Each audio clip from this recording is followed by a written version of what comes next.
involved. And we have 3 presenters this afternoon.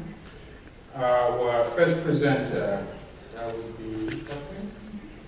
Our first presenter is Catherine Hain, who is a PhD candidate, in fact, who came to this discipline with a wealth of experience working in Middle Eastern history at the University of Utah.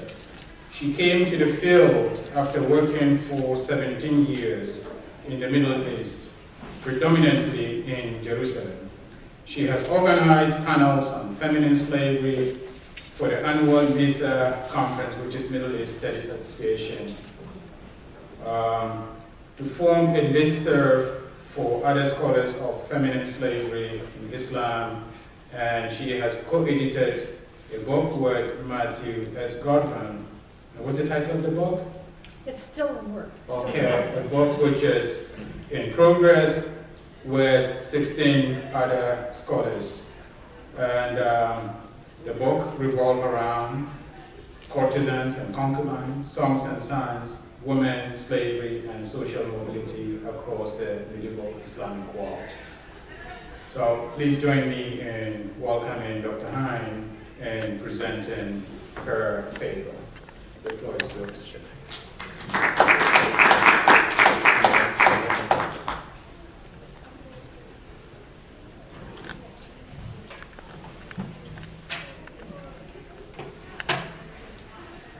The problem with comprehending medieval slavery is that our view of slavery has been skewed by the distorted lens of the relatively recent experience of Atlantic plantation slavery.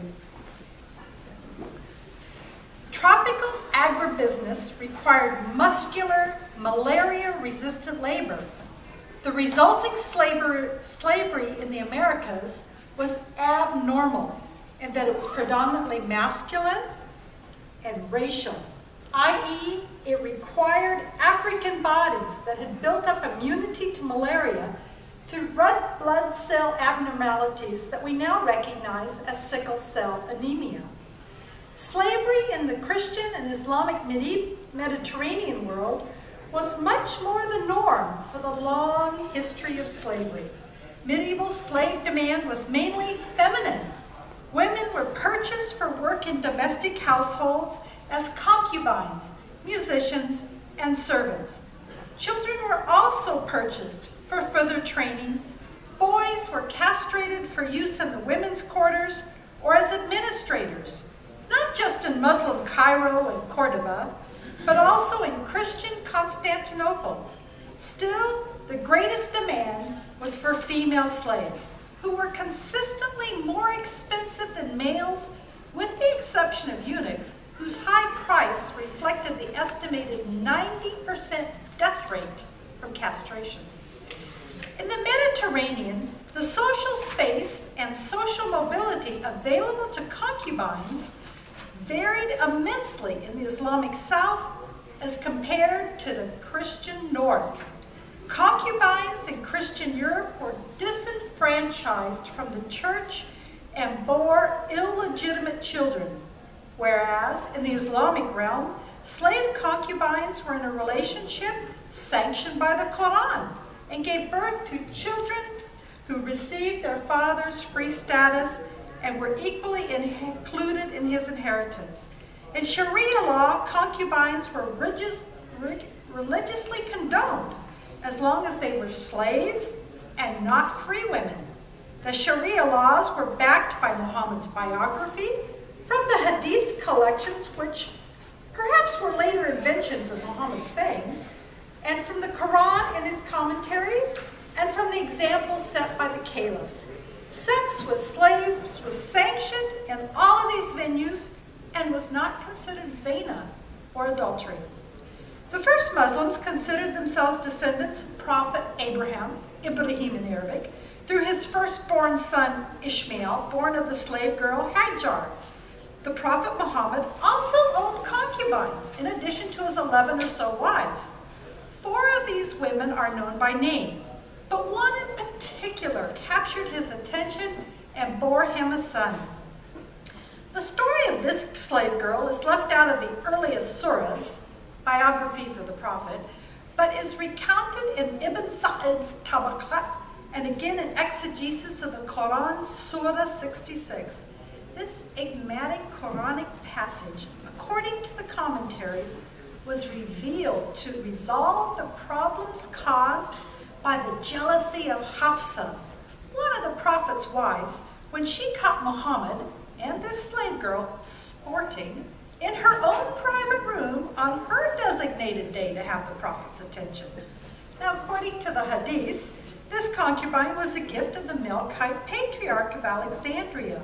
The Patriarch had sent a donkey, a mule, an old eunuch, and 2 Coptic sisters to Muhammad as a gift. Muhammad gave one sister to a follower, but took Miriam, with her curly hair and fair skin, as his own jawari, which is Arabic for sex slave. She bore a son who died as an infant shortly before Muhammad died. Muhammad enjoyed this slave girl so much that to avoid further problems on the home front, he relocated her to a different part of Medina, a place still known as the portico of the mother of Ibrahim. The acceptability of slave concubinage in Islam was not just limited to the examples of the Prophet Muhammad and Ibrahim. It permeated descriptions of paradise, where the reward for the faithful was to be served by slave boys and the eternally virgin houris, described as companions with big, beautiful eyes.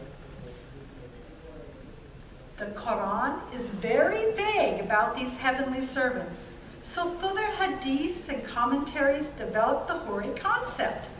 Nernina Rustamji, scholar of Houris, posits that the description of Houris in the hadiths are so similar to the functions of the Qiyan, which are enslaved singing girls, that it's not difficult to believe that the singing girls so popular in Abbasid society at the same time that the hadiths were being compiled served as models of paradise. Both operated in the realm of pleasure by serving males and being their companions in leisure. Both wore brocades, silks, and emanated the perfume of musk and amber. Both had sayings of love written on their bodies. Both provided music and offered feminine beauty.